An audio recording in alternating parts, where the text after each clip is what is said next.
So నమస్తే, welcome to mirror TV. అయితే exit polls ఫలితాల తర్వాత ఇవాళనైతే ఫలితాలు అయితే వెల్లడించబోతున్నారు కదా. తమిళనాడులో అయితే టీవీకే ప్రభంజనం సృష్టించిందని చెప్పొచ్చులా. మన నిజముల్లా తమిళనాడులో అయితే విజయ్ తలపతి ఏదైతే పార్టీ ఉన్నదో టీవీకే పార్టీగా టీవీకే పార్టీ అయితే ప్రభంజనం సృష్టిస్తున్నది.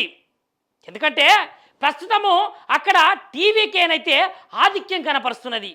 100 సీట్లు దాటింది. ఇక టీవీకే అయితే 102 పైచిలకే వచ్చినాయి. ఇక దాని తర్వాత ఏఐఏడిఎంకే 72, డిఎంకే 55 ఆధిక్యంలో కొనసాగుతున్నాయట. ఇక ప్రత్యక్షంగానైతే ఏఐఏడిఎంకే అయితే అనూహ్యంగా పుంజుకుంటున్నదట. అధికారిక డిఎంకే పార్టీకి అయితే 3వ స్థానంలో ఉండుడైతే గమనార్హం అని చెప్తున్నారులా. ఇక సీఎం స్టాలిను ఆయన కుమారుడైతే ఉదయనిధి స్టాలిన్ కూడా వాళ్ళతో సహా 28 మంది మంత్రులైతే వెనుకంజలా ఉన్నారు.